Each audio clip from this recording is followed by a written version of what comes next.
Hello guys, welcome back to new comics. मैं हूं आपका होस्ट डॉक्टर मनीष और आज हम रिव्यू करेंगे कॉस्मिक्स का पहला कॉमिक्स एंड दैट इज युग आधार।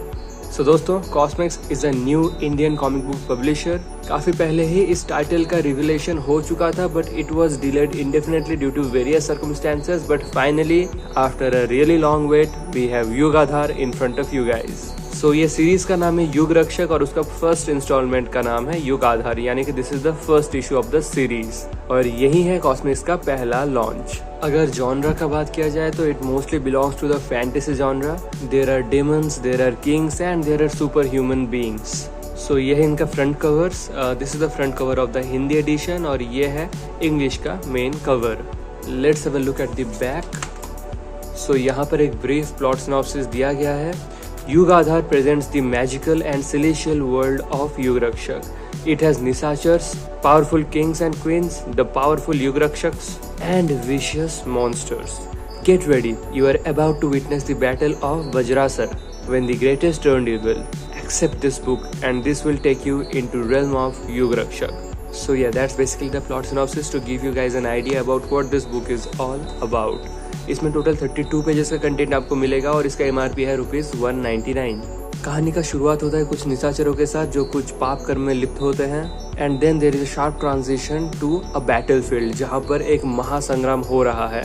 देयर इज वन मैन और we can say there is one super human fighting against a horde of 1000 army warriors.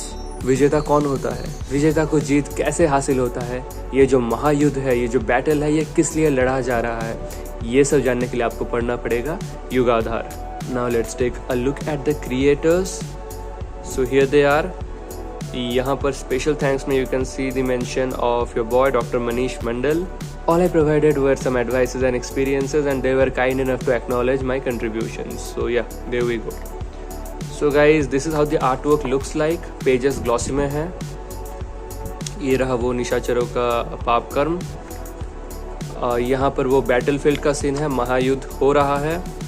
काफ़ी लंबा बैटल सीक्वेंस है और एंड में इसका रीज़न भी हमको पता चलता है। And yeah there is this another super human being who has been introduced towards the end. So ये टू बी कंटिन्यूड है और इसका सेकेंड इशू भी आने वाला है दोस्तों, इस पर काम ऑलरेडी चल रहा है। सो या this is how the art work looks like in general. Now let's talk about the story. The story is well written, especially the Hindi edition. Words काफी भारी भरकम है, dialogue delivery भी अच्छा ही है considering this is the first issue. It is a decent package and we have already been introduced to Sumit Kumar's artwork via the Ghost Planet from Arc Comics, but वहाँ पर उनका artwork काफी substandard था। यहाँ पर it is comparatively much better.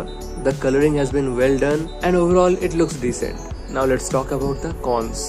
Cons ये है दोस्तों कि it is the first issue, so बहुत ज़्यादा कुछ आप एक्सपेक्ट नहीं कर सकते हैं। Just the foundation stones has been laid and that's it. Plot wise we have all been introduced to the key characters but अभी भी ढेर सारा सवालों का जवाब मिलना बाकी है। बस 32 पेजेस में जितना समेटा जा सकता था उतना ही समेटा गया है। बट या you will be craving for more because in जवाब को ढूंढने के लिए आपको काफ़ी देर तक वेट करना पड़ेगा।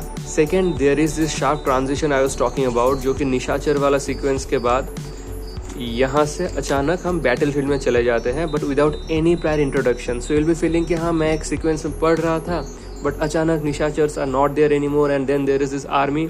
सो एक ब्रीफ इंट्रोडक्शन बहुत ज़रूरी था before this kind of abrupt transitions, जो कि मिसिंग था और ऐसे एंड की तरफ भी एक बार और होता है। So the storyteller needs to focus a bit on that aspect as well.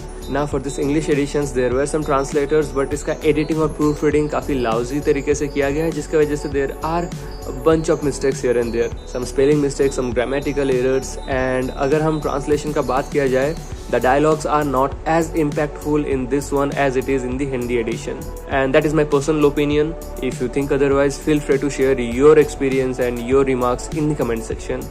As for the artwork, as I said, it is much better than what Sumit Kumar produced in the Ghost Planet, but still there is scopes for improvement, especially in the department of anatomy and perspective. Let me show you some of the pages. Yeah, here we can see the perspective is all warped up.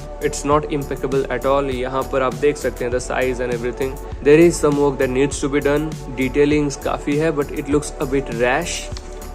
But still, as I said, overall it looks decent. Now coming to the print.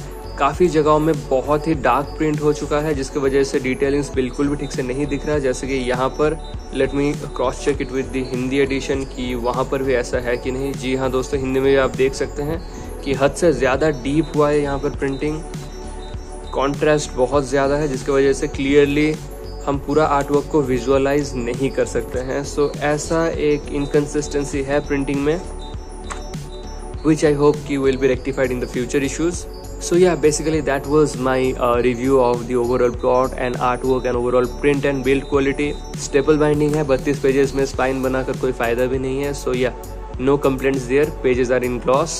Size is in US International Standard Size. So yeah, overall एक first attempt के हिसाब से काफ़ी decent product लाया है कॉस्मिक्स ने and I'm really proud of them. So guys, now it's time for the rating. और story के लिए मैं युग आधार को दूंगा 3.8 out of 5. As I said, dialogues काफ़ी अच्छा है but transitions needs to be worked upon. थोड़ा और खुलासा, थोड़ा और इंट्रोडक्शन ज़रूरी है। 32 पेजेस के अंदर ही कुछ और स्ट्रॉन्ग प्लॉट ट्विस्ट देना भी ज़रूरी था। Love the battle sequences but narration कुछ जगह में थोड़ा ज़्यादा हुआ है। So considering all that it gets a 3.8 out of 5 for story. Now for artwork it gets 3.7.